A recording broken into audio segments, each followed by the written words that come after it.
Muito boa noite a todos, sejam bem-vindos ao âmbito cultural do El Corte Inglês Vila Nova de Gaia para mais uma sessão deste ciclo de conferências de Pensar o Desporto, hoje com um tema muito peculiar. Vamos falar sobre apostas esportivas e viciação de resultados e eu queria mais uma vez agradecer à Andif, aqui na pessoa do seu presidente, o Dr. Diamantino Gonçalves, e também ao Dr. Jerry Silva por nos escolherem a nós, El Corte Inglês, para apresentar este ciclo de conferências.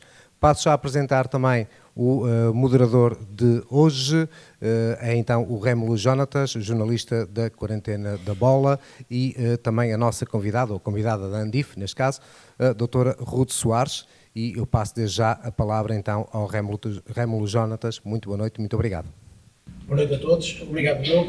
Agradecer primeiro à Andif, as pessoas do seu presidente e do Dr. Jerry Silva pelo convite. Fazer aqui rapidamente este preâmbulo para dizer que o convite surge. Eu já não sou jornalista há uns anos, precisamente porque deixei o jornalismo para ir para o futebol, para a direção desportiva.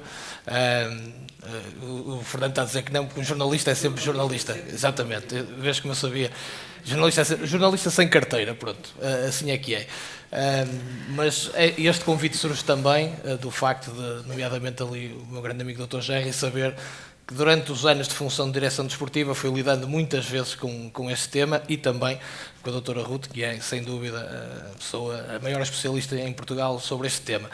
Dito isto, a doutora Ruth Soares, e a maior parte de vocês já a conhecem, é diretora da Unidade de Integridade e Compliance da Federação Portuguesa de Futebol e tem, ao longo dos anos, feito um trabalho absolutamente meritório, obviamente junto com a Federação, no que diz respeito ao tema de hoje, apostas esportivas, viciação de resultados. Estamos a falar do comum match fixing e é importante, se calhar, para contextualizarmos, analisarmos algo que vamos ver aqui primeiro.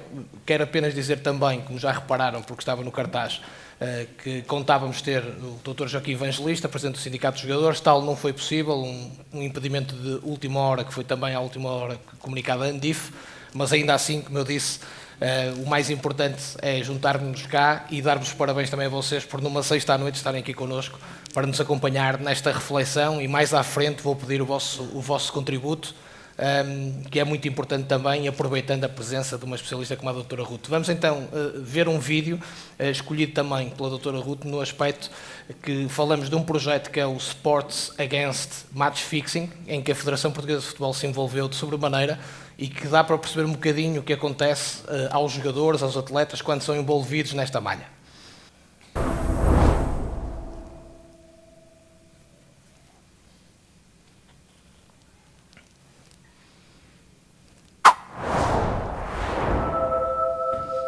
This video is part of the Erasmus Plus Sport project Sport Against Match Fixing, and its objective is to raise awareness about the nature of match fixing and the negative impact of this practice on the careers of the athletes. Olha, a primeira abordagem que eu tive foi... Eu não conheço a pessoa, foi através de uma criança de 8, 9 anos, entre 8 e 10 anos. Foi num jogo em que nós tivemos fora de casa, em que quando o clube chega fora de casa, normalmente nós vamos conhecer a relva, chegamos, deixamos as coisas molhadas, vamos para cima, conhecer o gramado, ver a dimensão do campo, ver essas coisas. E se aproxima uma criança de mim, entre 8 e 10 anos, e me entrega um papel, que quando eu abro o papel, está lá escrito, ainda me lembro os valores, era 750 € para fazer um pênalti. E eu descubro que tem uma pessoa a me observar quando eu pego esse papel, embolo e jogo no negócio de correr água que tinha perto do campo.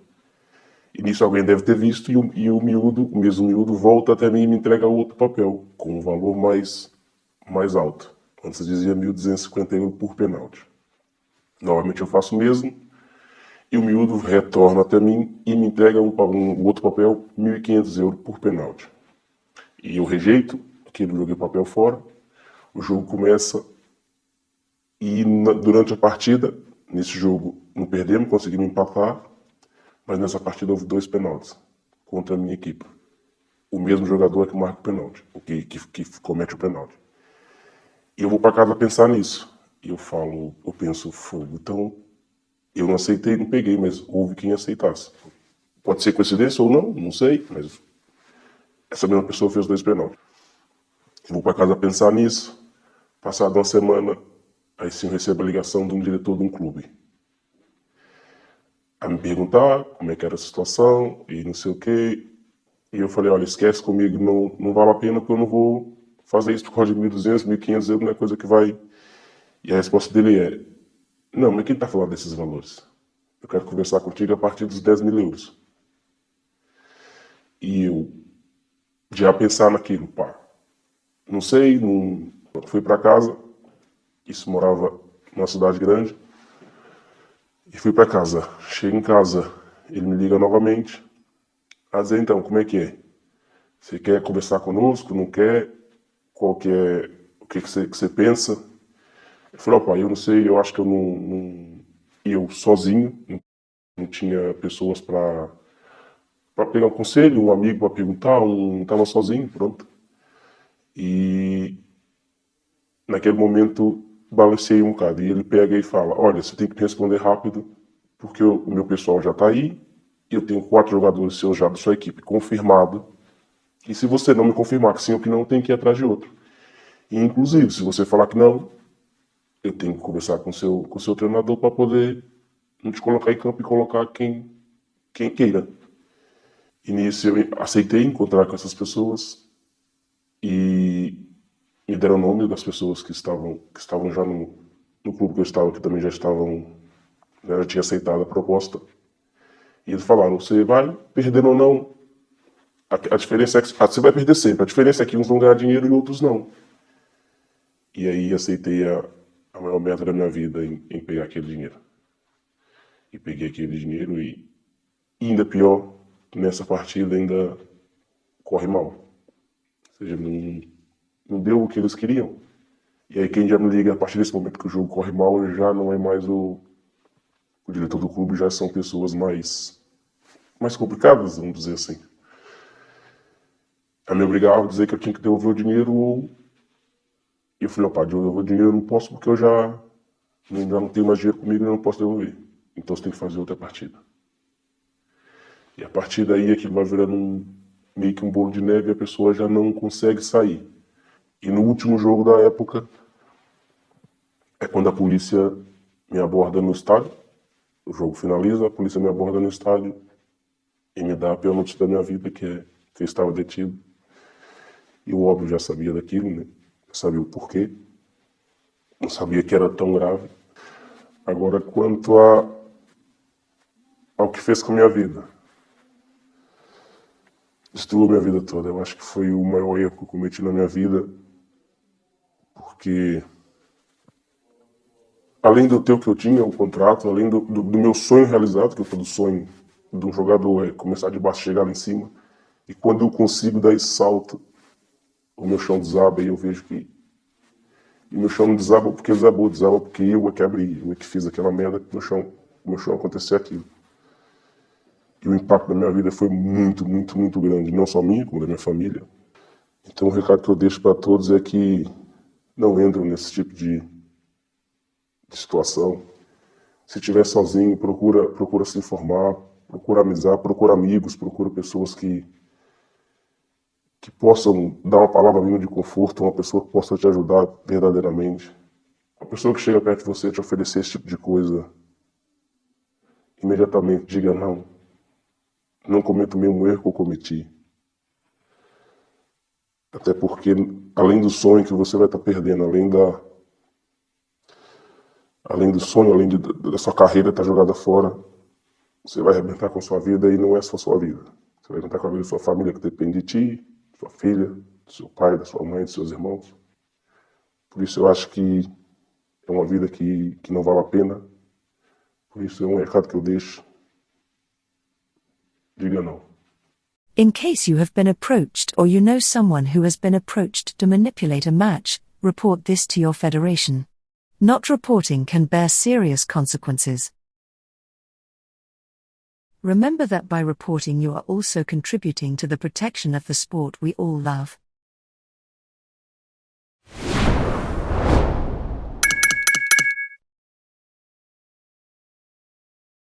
Ora, penso que melhor introdução seria impossível e por isso também agradecer à doutora Ruth por nos ter indicado este testemunho. Muitos de vocês se lembram também da reportagem do Canal 11, do Jaime Cravo, com testemunhos de jogadores portugueses e de situações passadas dentro do campeonato português. Olho para a audiência e mais esta conferência Pensar no Desporto Andif e vejo que é uma audiência heterogénea, portanto temos jornalistas, juristas, treinadores, dirigentes, ex-jogadores também, dirigentes atuais e muita gente que gosta obviamente do fenómeno e que se interessa pelo fenómeno e por isso acho que depois de vermos este vídeo e para quem não estava tão dentro do assunto pode até ser um pouco arrepiante, penso, doutora Ruth, que o ideal seria começarmos por fazermos uma radiografia ao estado atual, tendo em conta que o projeto, como eu disse, o Sports Against Match Fixing, o SAMF, tinha como objetivo também em 2 anos fazer o estado da arte nesta área. Portanto, que radiografia nos pode fazer em relação a tudo isto, depois de tantos anos de trabalho que também tem encabeçado? Boa noite. Primeiro, muito obrigada, Andif, pelo convite. É com muito prazer e honra que estou aqui. E obrigada a todos que vieram cá nesta sexta-feira à noite. Espero que saiam daqui com um bocadinho mais do que aquilo que trouxeram. Vou tentar fazer por isso, senão, olhem, vamos continuar a trabalhar para chegar a esse dia. De facto, esse projeto foi um projeto em que a Federação coordenou, mas que teve a cooperação de outras federações de futebol, a Federação Internacional de Basquete e o Panathlon Internacional, que é uma organização que se dedica a estas questões da ética no desporto, em todo o mundo e, portanto, a ideia era passar primeiro por um estádio de perceber qual era, o que é que se passava, quer em termos da percepção dos atletas para este fenómeno, que era sobretudo isso que importava, quer sobre a sua relação com as apostas a existir. O projeto focava sobretudo em crianças, estamos a falar em jogadores não séniores, não é? Portanto, para as idades entre os 15 e os 17 anos. E, por último, a ideia seria construir uma série de materiais educativos que não se resumissem a um PowerPoint, não é? Que não se fosse lá aos clubes com PowerPoint e com um texto, mas antes com jogos educativos, que se fez um jogo, uma aplicação. Apresentaram-se alguns testemunhos que se recolheram nos vários países e de vários desportos, portanto arranjou-se testemunhos de jogadores que foram sancionados em vários países. Depois, se tiver a oportunidade de ver, eles estão todos disponíveis no site. E noutras modalidades também, portanto o basquete aí contribuiu muito e bandas desenhada, não é? Porque a ideia, quando se vai a um plantel, o jogador quer tudo menos ouvir alguém que vem da federação, não é? Portanto eles estão ali para jogar ou para treinar e, portanto, uma aula nem pensar. E tenho aqui 2 pessoas que sabem muito bem disto, que é o Gil e o Ricardo Jorge, portanto, que têm feito um trabalho, o Ricardo Jorge mais nos séniores, não é? Mas o Paulo também não. E o Gil mais nos jogadores da formação. E, portanto, sabem bem o que estou a dizer e, portanto, é um desafio muito grande conseguir passar a mensagem. Pronto. E este foi o grande objetivo deste projeto, de criar novos materiais. E como em Portugal fazemos tanta formação, fazemos realmente mesmo muita formação, é preciso estar sempre a inovar nos materiais que se vão produzindo, para ir distribuindo, quer às associações distritais que fazem um trabalho espetacular no âmbito da formação dos clubes que estão na certificação, quer para nós que fazemos depois nos séniores e nas outras categorias de agentes esportivos. Ruth, há tantos anos a visitar clubes, a falar com os jogadores, com dirigentes. Estamos numa semana em que se tornou público o Conselho Disciplinar abriu 2 processos disciplinares e, entretanto, já se sabe, clubes de segunda liga, através da plataforma de denúncia, que é algo que faz sempre questão de dizer, portanto, que é uma plataforma anónima. Em que estado estamos, depois de tanto trabalho de criar essa awareness, essa consciência junto dos agentes esportivos? Eu julgo que nós estamos melhor do que estávamos há uns anos. Porque eu posso dizer que a Federação começou a trabalhar este tema em 2012, foi nomeado um Integrity Officer, todas as federações tinham que ter um responsável para a integridade e que olhasse, porque isto não é um fenómeno português, como vimos, não é? E como basta irem ao Google e perceber que isto acontece em todo lado. E como estas máfias não operam num país, elas operam em vários países, é importante que os países cooperem entre si, quer em termos de investigação, quer em termos de cooperação naquilo que for necessário, quer em termos de harmonização da regulamentação e da legislação, porque se num país é crime, no outro país não é crime, portanto investigam num, mas depois pedem cooperação ao outro e o outro nada diz, porque a polícia tem mais que fazer do que estar agora a perder tempo com isso, ou a própria federação. Portanto, a UEFA, ela própria começou isto a dizer, ok, não, todas as federações têm que ter na sua regulamentação a proibição de manipular um jogo, porque senão isto acontecia em Portugal, como acontece em algumas modalidades ainda, e não sendo sancionável, o que é que se pode fazer? Não se pode fazer nada, está ok, não é? Pronto, e portanto começa com este tema. E nessa altura, quando começámos a trabalhar isto, e quando eu comecei a ir a estes congressos que a UEFA fazia, eu própria chegava ali e como não aparecia nenhum caso de Portugal, eu olhava para aquilo e pronto, ia lá assinar, não é? E portanto diziam-me, então Ruth, estou em Portugal, não fazes nada. Eu disse, isto vai demorar a chegar a Portugal. E o conselho na altura foi, começa a trabalhar que tu vais ver que já chegou. Porque se investigar, há muitos casos, se não se investigar não há caso nenhum. Se existirem denúncias, há casos, se não existirem denúncias não há caso nenhum. E portanto, eu quando comecei a falar disto, na altura também me recordo dos colegas que hoje continuam a fazer parte da família do futebol dizerem assim, não, isso não existe cá. E portanto a dizer assim, eu também já disse isso, mas mudei de opinião. E portanto eu percebo que hoje as pessoas estão sensibilizadas para o fenómeno, os jogadores na sua maioria sabem que não podem apostar, na sua maioria sabem as regras, na sua maioria conhecem casos e portanto estamos muito melhores em termos de consciencialização, em termos de regulamentação não há dúvida que estamos. A plataforma de denúncias, posso-vos dizer que tem 90% das denúncias que lá aparecem não interessam para nada, porque as pessoas estão chateadas com a arbitragem, vão lá, as pessoas estão chateadas porque mandaram vir um cascola e ele ainda não chegou, vão lá, as pessoas estão chateadas porque o filho não jogou e também vão lá, porém, basta assistir uma denúncia que dê um processo, e esses 2 casos que foram agora abertos vieram da plataforma, portanto, basta existir uma para dizer o jogo duplo o jogo duplo não veio da plataforma, veio da Sport Radar, mas veio de uma denúncia. De uma denúncia anónima também, não? E, portanto, basta existir uma denúncia para perceber, ok, podemos trabalhar. Porque existir existe, não tenho a menor dúvida. Agora, pode existir investigação ou não. Isso é que faz a diferença, porque Portugal não é um jardim à beira-mar plantado. Nenhum país é, nenhuma modalidade é, portanto, vamos ter consciência, não é? Que temos é de fazer o nosso trabalho.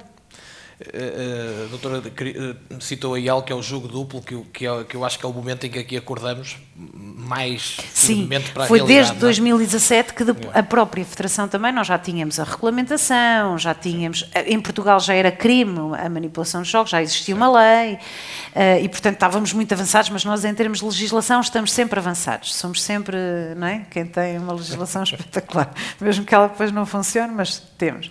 Portanto, sempre um exemplo. E já tínhamos uma série de... Eu fazia sensibilização, porém, só às seleções nacionais, porque eles estavam ali e, portanto, era fácil, era só atravessar, não é? Em 2017 a Federação também teve de acordar. Também foi um boom. E começa a ir aos clubes. E começa... Os profissionais depois por aí começou a ir aos clubes, porque...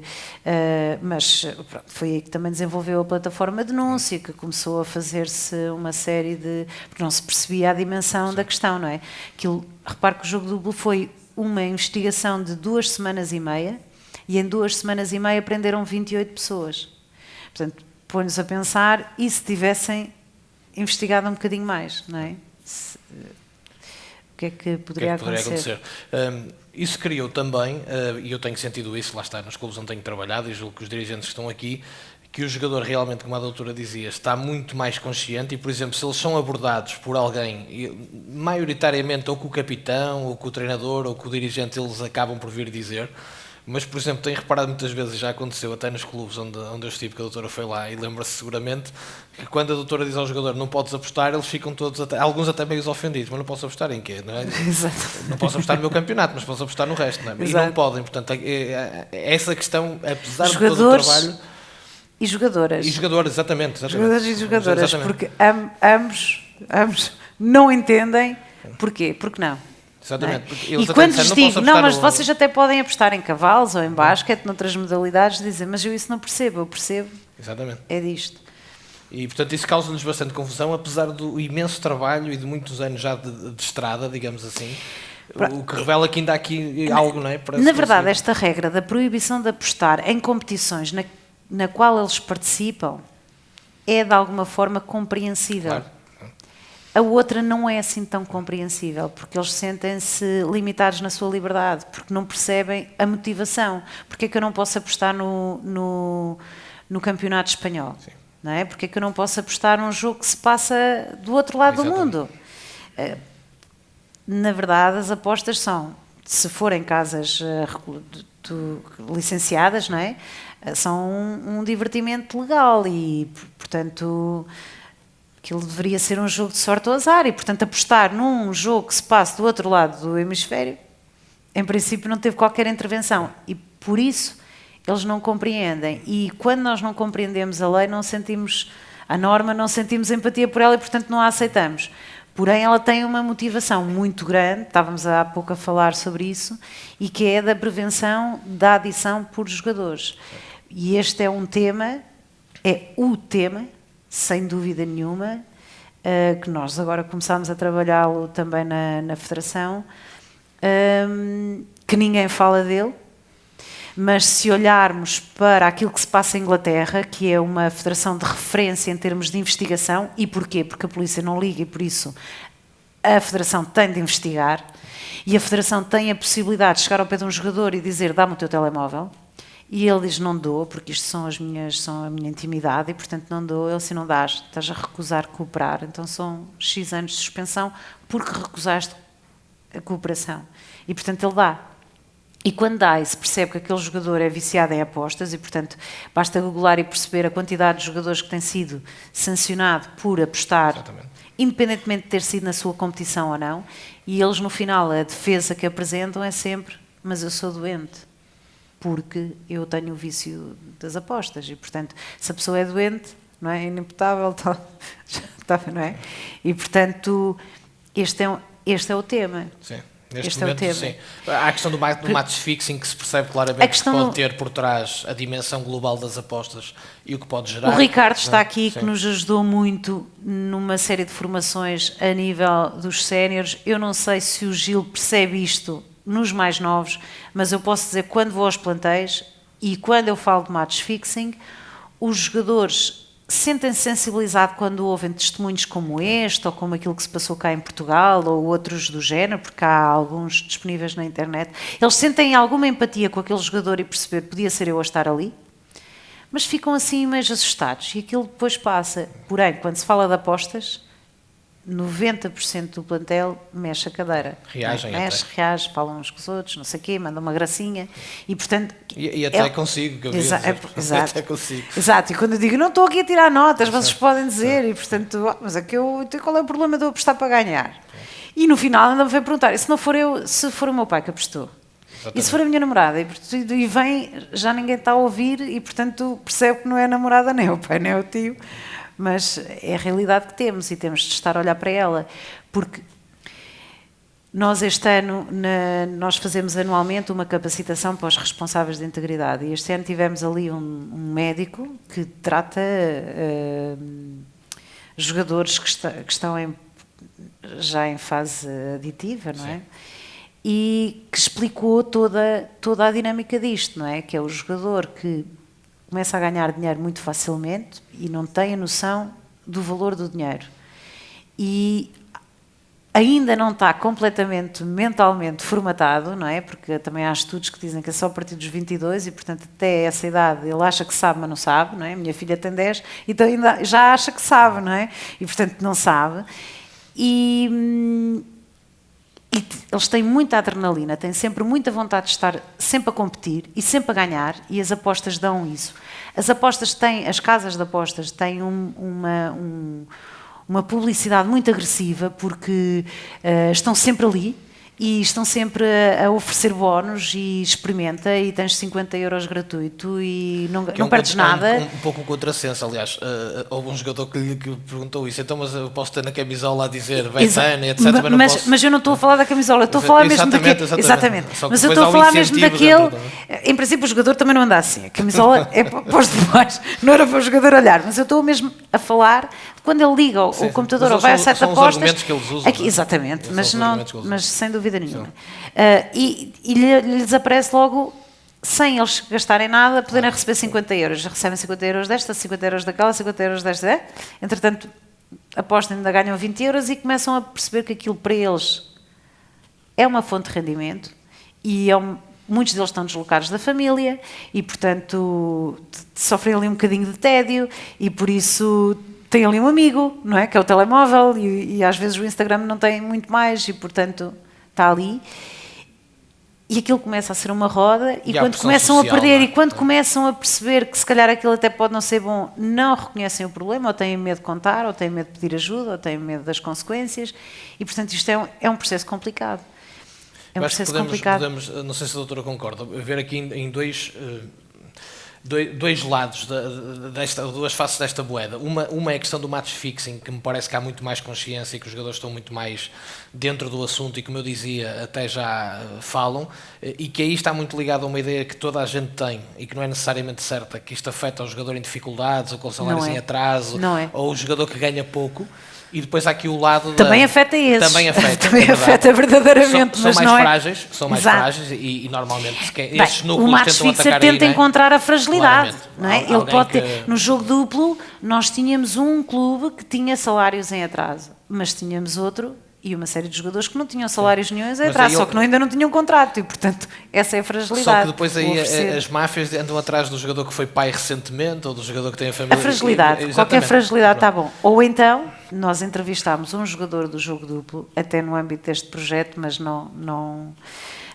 depois não obtivemos a autorização dele para partilhar a história, mas não para partilhar o que ele disse. E ele dizia que a forma dele ter sido abordado foi: deram-lhe dinheiro, sabiam que ele tinha dificuldades e deram-lhe dinheiro para a mão. Portanto, um treinador ligou-lhe e disse: eu sei que estás com dificuldades. O treinador é uma pessoa que ele, em princípio, que um jogador em princípio confia, não é? Porque é do círculo. E portanto ligou-lhe e disse-lhe: eu sei que tu estás com dificuldades e tu não és esse jogador, tu não mereces isso. Eu vou-te ajudar, eu vou-te arranjar um empresário que te vai ajudar. E portanto ele ficou ali a aguardar que esse empresário lhe ligasse. Esse empresário, que eu não sei se é um empresário registado verdadeiramente, se é outra pessoa qualquer.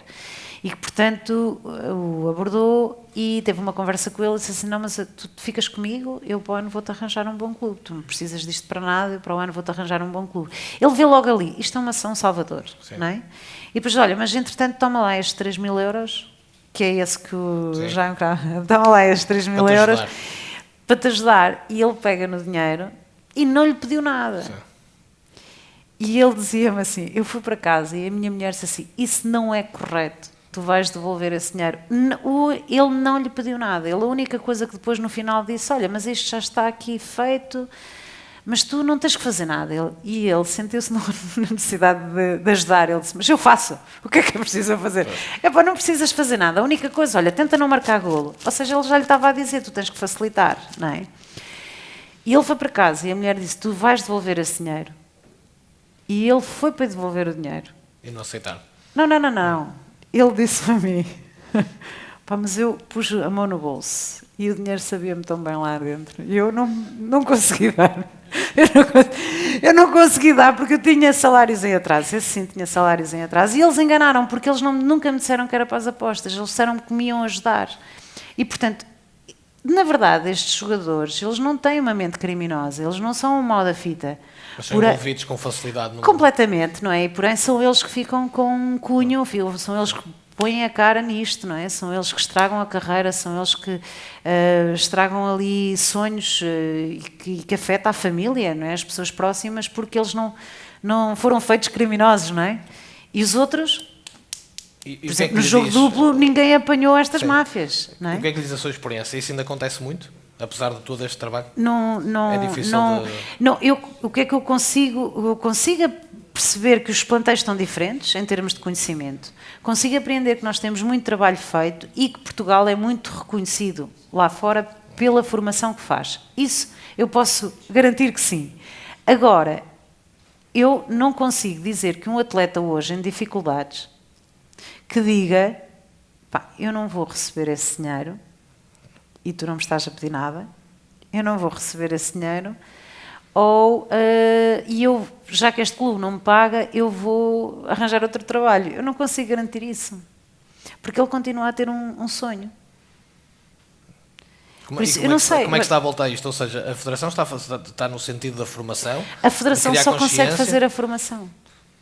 A Federação, nós vamos ter que ser a malha nas regras, por exemplo, até no Campeonato de Portugal, sobre os clubes que pagam e que não pagam. Exato, isso é o que se tenta fazer ali no licenciamento, certo. Não é? Porque Portugal é dos poucos países que faz licenciamento às competições amadoras. Sim. Atenção, o Campeonato de Portugal é uma competição amadora.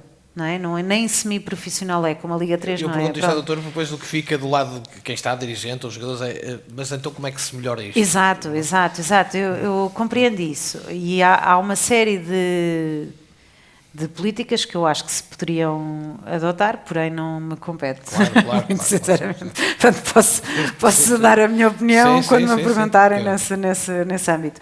Mas há sempre forma de melhorar. Há sempre forma de melhorar, isso em tudo. Mas nós, em tudo o que... Isto também é compliance, em tudo o que envolve um risco grave, e isto é um fenómeno realmente muito arriscado, mas é um risco como outro, nós verificamos, ok, temos aqui um problema. O que é que vamos fazer para o combater? Temos que criar regras, não é? Sejam regras que afetam os jogadores, sejam regras exclusivamente para dirigentes, sejam regras para clubes, o que for. Depois é necessário sensibilizar as pessoas. Não há dúvida, os jogadores, ninguém lê regulamentos disciplinares. Claro, não é? Ninguém vê nada disso. E, portanto, é muito importante estas campanhas de formação. E também é muito importante a sensibilização. O estar ali, tum. Nós contratámos um rapper para fazer uma música para jogadores. Quer dizer, isto porquê? Porque eles não ouvem, eles ouvem o rap, não é? Pronto, uma pessoa. Nós contratámos bandas desenhadas, depois fizemos bandas desenhadas e os nossos responsáveis de integridade disseram assim: olha que isto é muito criança. Eles olham para isto e não... Então nós contratámos uma pessoa só para bandas desenhadas de 17 anos, para eles olharem para aquilo. Portanto, o sensibilizar também é muito importante. O monitorizar é essencial, o ir vendo. Mas nós não temos meios para investigar. As federações não existem para combater o crime. As federações existem para organizar competições. Depois há as casas de e, apostas portanto, nós não também, temos competências. As casas de apostas é outra questão. Sim. Nós não temos competência para andar a investigar crimes. E em Portugal, com os sistemas garantísticos que temos, nós não podemos chegar ao pé de um jogador e dizer: dá-me o teu telefone, eu quero ver, e não sei o quê, e estás suspenso porque não cooperas. Isso em Portugal não funciona. Portanto, ou existe realmente uma polícia dedicada e que olha para isto, não é? Ou existe também muita cooperação entre as casas de apostas e as federações para nos dizerem quem é que anda a apostar. E as legais fazem isso, o problema é as ilegais, não é? Também não fazem. Eu tinha ideia que pelo menos... As legais não nos mandam, por exemplo, a Inglaterra... Tem que mandar uma listagem Tem que mandar uma lista... Eles fazem um compliance a cada pessoa que se registra na casa de apostas. E quando verificam que ela é um jogador de futebol, eles não o permitem, não lhes permitem a aposta em futebol. Por exemplo, o Pirlo, que é um jogador muito conhecido, era um apostador assumido, porém ele não apostava em futebol. E portanto, ele nem poderia, porque há a possibilidade das pessoas se auto-excluírem das apostas. Portanto, eu não sei se foi ele que se auto-excluiu, se foi a casa de apostas que o limitou, porém, em Inglaterra fazem isso, em Portugal não fazem. E se nós perguntarmos às casas de apostas quem são os jogadores que estão a apostar, eles dizem: ai, RGPD, não posso, que é solução para tudo. Não é? E aí nessa balança é muito difícil, porque temos o mercado da casas de apostas que ainda por cima tem um peso tremendo publicitário para o futebol, não é? E para a indústria do futebol, e os jogadores também vivem com uma... Mas tem um peso publicitário, vamos cá ver. É evidente, porque eles vivem das competições. É isso. Quer dizer, mais valia agora, quer dizer, eles usarem as competições, meterem-nas a ser objeto de aposta, ganharem dinheiro delas e não darem nada ao movimento esportivo, não é? Portanto, isto é...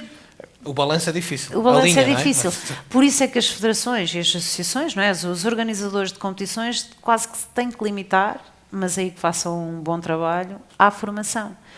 Porque nós temos que fazer aquilo que nos é possível, não é? Claro. O problema é quando era possível e nós não fizemos nada. Eu acho que esse é que é verdadeiramente o problema. Durante os anos foi não é? o caso também, é verdade. Como eu dizia há pouco, falamos de duas dimensões. Agora olhamos muito para a questão do match fixing e que acho que toda a gente entende. A outra dimensão que a doutora já tocou e que nós estávamos ali a falar em off, como se costuma dizer, até fruto das nossas experiências, é o vício das apostas que se instala rapidamente no seio de um plantel e que está claramente em crescendo e obviamente traz outro tipo de problemas, porque não estamos a falar de match fixing, mas estamos a falar de uma série de problemas criados pelo vício das apostas, que é algo que também já está no seu radar, no fundo. Sim, era isso que vos estava a dizer. Nós, aliás, este ano temos um projeto que estamos a fazer com o Conselho da Europa, até posso dizer aqui, ainda não é bem pública, está em início, mas já existe, olha, em primeira mão, portanto já ganharam em vir aqui saber esta excelente novidade. E que se prende exatamente com isto, com o perceber, porque já existem estudos que dizem que a maior parte os psicólogos dizem que nós não podemos falar em viciados, que temos que dizer que as pessoas com adição, ou seja, eu vou usar a terminologia correta, que os profissionais com adição são, na sua maioria, jogadores. Independentemente da modalidade, não significa que seja de futebol, jogadores profissionais. E, portanto, isto é realmente preocupante. Aqui as federações, claro, têm que estudar, têm que ver em que medida é que podem ajudar, mas quem está perto do jogador, e quem está perto do jogador, estamos a falar do clube, seja através do seu treinador, que é sempre uma referência, ou os pais, dependendo, porque isto afeta os mais novos. Por isso é que eu lhe estava a perguntar há pouco que idades.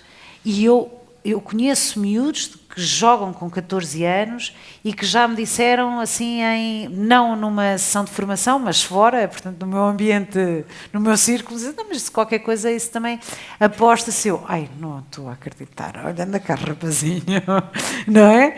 E portanto, e com 14 anos já tem esta mentalidade e para apostarem tem que estar a apostar com os números contribuintes dos pais, não é? Exatamente. E portanto porque aqui a federação, eles quando estão com o telefone a apostar estão no seu ambiente mais privado, não é? E aqui a sensibilização vai muito além do plantel. Mas é uma situação que também, perante a lei, é passível de denúncia. Porque o jogador, no fundo, não pode apostar, certo? Exato. Pronto, eu sei que estamos a falar de coisas diferentes. Sim, nós temos... Uma coisa é o match fixing, outra exatamente. É o vício. Uma coisa é ele não pode manipular um jogo, não há dúvida. Isso, não pode manipular um jogo, seja por causa de apostas, nem seja para ganhar, como às vezes eles ficam na dúvida, mas eu estou para ganhar. Pronto, exatamente, não pode manipular o jogo. Sim. Ponto. Nem podem manipular uma incidência do jogo. Ponto. Seja por questões de apostas, seja por questões desportivas. Claro. Só que seja aquela coisa do facilita agora e no próximo facilita. Sim. A corrupção é igual e a penalização.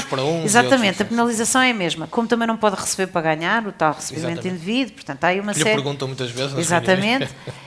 Em termos de apostas, o que diz a regulamentação é que, e agora a legislação, é que não se pode. Portanto, em termos de regulamentação, diz-se que, para nós, que o jogador de futebol não pode apostar em futebol. E também não pode apostar em futsal. Não é? Exatamente. E isso é uma infração disciplinar, punida com multa. Depois diz a lei e também o regulamento disciplinar que o jogador de futebol não pode apostar na competição. De futebol não, de qualquer modalidade. Isso a lei, no caso do regulamento disciplinar da Federação e das associações, diz que e da Liga também, portanto todo o universo do futebol está de alguma forma harmonizado nesta matéria. Se apostares na tua competição, em competição na qual tenhas envolvimento, em Portugal inclusive é crime. Certo. E pode ser punido com pena de prisão até 3 anos. E depois esta nova lei, a Lei da Integridade, ainda veio criar uma nova norma, que é a aposta portanto, esta seria a aposta antidesportiva, e depois ainda há a aposta fraudulenta, que é aquela em que se vai cometer uma incidência dentro do campo por causa da aposta. E não propriamente a manipulação em que intervém ali um acordo, ou seja, é o próprio jogador que faz. Pronto, tem tudo. Tudo o que vocês quiserem está na lei. Do Paquetá, está tudo proibido. Do Internacional Brasileiro, não é? Exatamente. Foi uma incidência do jogo por causa de uma aposta, não é? Ou fazer uma falta. Ou... Exatamente. O Paquetá, no caso, os amigos estavam lá exatamente, a apostar no Brasil. Sim, exatamente. Pronto, aqui até seria o próprio jogador que aposta, não é? Sim. Mas isso é uma incidência do jogo, ou seja, aposta-se... Independentemente, pode ser para apostar para cartões. E estamos a falar de um jogador riquíssimo, não é? Portanto, exato, não tem nada a ver. Não tem nada a ver, mas os casos que eu estava a dar da Federação Inglesa são jogadores da Premier League. Sim. Portanto, eles não terão falta de rendimento. Não, o que acontece é que depois estouram os rendimentos nisso. E depois, neste caso, do vício que se vai assistindo e que se vai instalando nos plantéis, mesmo os que ganham muito pouco, muito vai para o vício, e depois há a questão de pedir dinheiro ao colega para apostar e cria-se uma série de problemas. Nós já tivemos algumas denúncias, o que é interessante. Se for assim, eu fico satisfeita, não é? Ainda que seja assim, fico satisfeita, porque o que importava, quando a Federação lançou este canal, a plataforma de denúncia, que foi em 2017, ainda não existia a obrigatoriedade de ter estes canais, e essa também é uma evolução, porque há muita cultura do silêncio, mas em tudo o que é, ninguém se quer meter, ninguém quer, e vamos pensar nós, no nosso seio, na nossa instituição, se virmos alguma coisa errada, nós vamos a correr a denunciar e contar à polícia, ou tentamos que a pessoa não faça, ou tentamos fingir que não estamos a ver. Qual delas é que fazemos, não é? Nós não somos um país polícia, como é, por exemplo, a Suíça, em que há pessoas que se estaciona mal, ela própria pode passar a multa e mandar. Portanto, nós não somos esse país. Mas nota-se que hoje as pessoas já usam mais o canal, e muitas delas foi porque algum jogador lhes ficou a dever dinheiro. Para fazer apostas. Exatamente, por causa de fazer apostas. Isso revela o novo cenário que estamos aqui a falar, não é? Exatamente. Surgem denúncias porque no seio deles já empréstimos de dinheiro para fazer apostas, depois não são cumpridos. E depois perceberam que aquela pessoa de facto é viciada, não é? Por isso é que eu falei de uma nova dimensão. Eu daqui a pouco vou então ao público, mas há aqui algo também que me parece importante. Qual é a articulação que existe entre o seu departamento e as forças de segurança, se é que existe alguma? Pronto, sim, existe.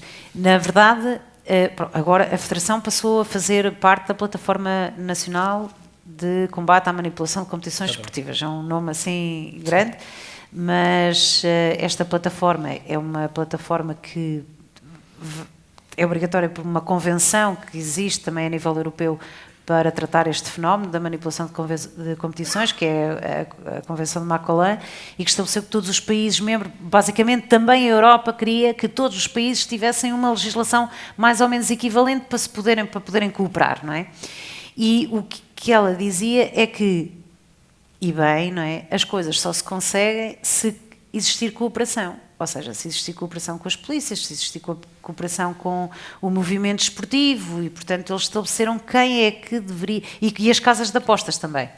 E, portanto, a Convenção Macolan obrigou Portugal a incorporar isso, e Portugal, em janeiro, criou esta plataforma, em que faz parte a PGR, a Polícia Judiciária, a Federação Portuguesa de Futebol, o COP, o SERIJ, o MENAC, que é o Mecanismo Nacional de Combate à Corrupção, aí uma comissão para o branqueamento de capitais, portanto, toda a gente que possa estar mais ou menos ligado a este fenómeno, já para obrigar esta cooperação. Antes desta plataforma estar instituída, nós percebemos que tínhamos de ter esta cooperação com a polícia, porque eu não tenho como investigar.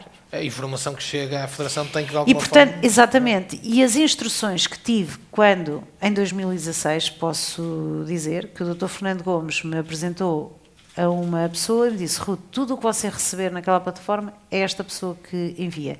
E também disse: nada fica na gaveta. O que para mim é muito fácil, porque se eu tivesse que estar a ver, pá, isto parece que sim, isto parece que não, aí era um problema, mas então, nada fica na gaveta, vai tudo. Só menos o problema do cascola do filho que não jogou, não é? Porque isso nitidamente não é. E porquê é que ele queria tudo o que viesse? Porque às vezes eles têm informação eles não recebem informação só nossa, não é? Mas eles é que são peritos em investigação, eles é que são investigadores, eles é que podem pôr escutas, eles é que podem tirar fotografias. Falta sempre alguma coisa. Exatamente, pronto. E a partir daí foi-se fazendo um trabalho, aliás, a lei foi alterada em 2017 por um trabalho feito pela Unidade Nacional de Combate à Corrupção, juntamente com a Federação, já para perceber o que é que vocês precisam para trabalhar. E a Federação, tínhamos acabado de ser campeões europeus, não é? Sim. Portanto, estava cheia de pujança para fazer uma lei aprovar por unanimidade e, portanto, foi relativamente fácil isso, deve-se ao Presidente Gomes, atenção, mas fez-se, não é?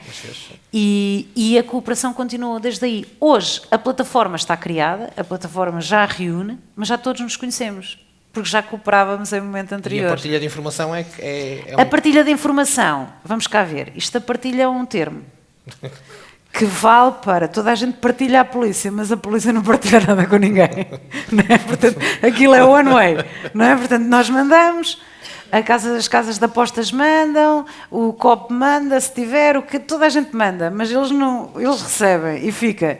E os restantes não partilham entre si. Eu acho que há uma necessidade muito grande de cooperação entre as casas de apostas e as federações. Exatamente. Acho que está aí Enquanto isso não acontecer, estamos sempre limitados. Nós, quando temos um processo disciplinar, agora está um bocadinho melhor, mas aos primeiros que tínhamos, nós pedíamos informação à casa de apostas, nós, o Conselho de Disciplina, e eles diziam, proteção de dados. E teve aí que vir um telefonema a dizer assim, como proteção de dados? Qual proteção de dados? Vocês são obrigados a enviar e nós precisamos de informação, isto é crime, então se não partilham, como é que então a lei da proteção de dados serve para proteger o infrator? Não pode ser. E depois, pronto, a coisa entrou num caminho e agora mas existe no caso de existir uma denúncia. E no caso de ser uma casa de apostas legal. E no caso de existir uma casa de apostas legal, precisamente, porque são só 12. Eu estou a dizer isto porque, do que eu vou conhecendo, e falei isto, já partilhei isto consigo, a maior parte já sabem disso e estão a apostar em casas ilegais. Portanto, há aqui caminho que tem que ser... É super fácil. É super fácil. Há casas sediadas na Rússia, aqui e acolá, que já aliás, partilha-se dentro do Telegram e etc. Não uses essa porque essa é legal e essa já partilha informações. Portanto, há um caminho... Exato. Sendo que... Pronto, a empresa que nós contratamos para monitorizar aquilo que se passa na Sport Radar, aquilo que se passa no mercado das apostas, tanto monitoriza aquilo que se passa todas, nas casas legais como nas casas ilegais. E por isso é que eles mas se calhar há ilegais que ela também não conhece, não é? Isto claro. ilegal... Estão sempre a nascer. Mas a Sport Radar faz um trabalho fantástico porque depois permite que quando se apresenta aos clubes, e por exemplo vai um clube de Campeonato de Portugal e lhes diga, como diz, a dimensão, os milhões de euros que são apostados na competição deles, eles ficam abismados. Sim, só que não é em Portugal. Sim, aliás, aparece lá na China, apostaram X milhões, etc. Eu posso-vos dizer que nós recebemos anualmente o valor que é apostado, estimado, não é? Nas competições portuguesas, por exemplo, na Primeira Liga, só 2% do dinheiro que é informado é que é apostado em Portugal. 2%. Não é nada, 80% é apostado no mercado asiático e o resto no resto do mundo. É realmente assustador. Mas não é só na Primeira Liga, é em todas. Só o Campeonato de Portugal é que estamos 50-50, o que não sei se não me deixa mais preocupado. Sim. Se calhar é motivo de preocupação, sem dúvida. Quais são os desafios agora que tem pela frente, para lá daquele do vício que está instalado dentro de alguns atletas? Um que é constante é estar sempre a inovar. Pronto, conseguirmos passar a mensagem, nós próprios também temos que ter esta capacidade e isto proatividade, não é? Porque eu recordo-me quando fazia mais formações, às vezes tinha que mudar um slide só de sítio, que era a grande adrenalina, porque a certa altura, não é? Não pode, nós temos que... E para o jogador que começa a receber aos 15 anos, às vezes até mais novinhos, e que depois nós vamos ao plantel e dizemos, mas eu já ouvi isto no ano passado, e portanto é estar sempre a trabalhar nisto para inovar, e portanto ver novos casos, ver como é que nós conseguimos chegar a eles, não é? Porque o que é importante nisto não é só dizer que se fez, é que de facto eles a retenham. Isto é o que nos é possível fazer. E este é um desafio constante. Mas o verdadeiro, neste momento, é sem dúvida nenhuma este da adição. porque pronto, e depois há outro, este da cooperação com a Casa de Apostas, da partilha de informação, sim. Acho que era essencial. Será o quebrar da barreira entre Sim. poder-se fazer alguma coisa. Acho que a plataforma vai ajudar nisso, muito sinceramente, pronto. Mas até lá é outro desafio. Agora este da adição, acho que como ainda é um terreno desconhecido, não temos muitos estudos, não temos muitos dados, não temos muita informação, acho que é realmente desafiante. Quão importante é também envolver nisto, e vai-se envolvendo, aliás, a Andif hoje envolveu-se, mas a própria NTF, que está aqui representada hoje, Sindicato dos Jogadores, a Associação dos Agentes, todos os players no mercado nesta... É importantíssimo. É importantíssimo porque isto não é um problema da federação. E não só dos jogadores também. Isto é um problema da modalidade. É que nós estamos sempre a falar de jogadores. Não, mas não é dos jogadores, não é dos jogadores, porque o fisioterapeuta sabe muita coisa. Portanto, Não é? E portanto, é verdade ou não é? Sabem todos, pois precisamente. Portanto, isto é um problema das modalidades. e se calhar também aposto, não é verdade? É essa. Exato. E portanto... E a cooperação aqui não há dúvida que é essencial. Nós hoje conseguimos chegar à formação porque temos a ajuda das associações distritais, e porque temos o projeto da certificação, porque a Federação não conseguiria sozinha ir, não é?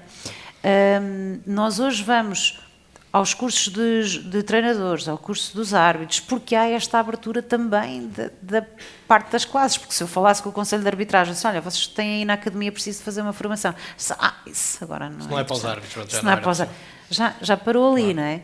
Da mesma forma, nos cursos de treinadores, vai ser obrigatório. Ainda não é, porém a Federação já faz. Mas se eu não fosse lá falar com o Departamento de Formação e se não houvesse abertura da parte deles...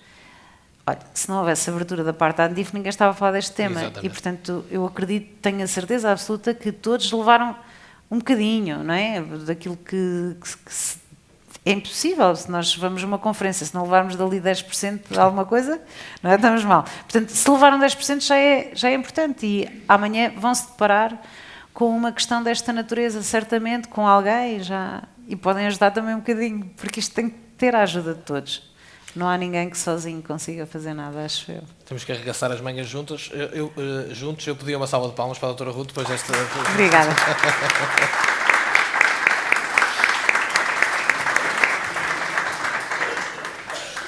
E para terminar, eu queria agradecer a todos, porque só um tema como este nos traz aqui, é uma sexta-feira, a esta hora. Muito obrigado. E um obrigado especial à doutora Ruth, que fez o mesmo trajeto, de segunda a sexta. No meio, eu sei que há sempre 2 ou 3 associações a requisitá-la. E depois, sexta-feira, quando disse, é sexta-feira, não é? Tinha ter que vir até Gaia aturar a Andif. E daí o nosso muito obrigado. E registramos isso com apreço. Foi um prazer. Muito obrigada.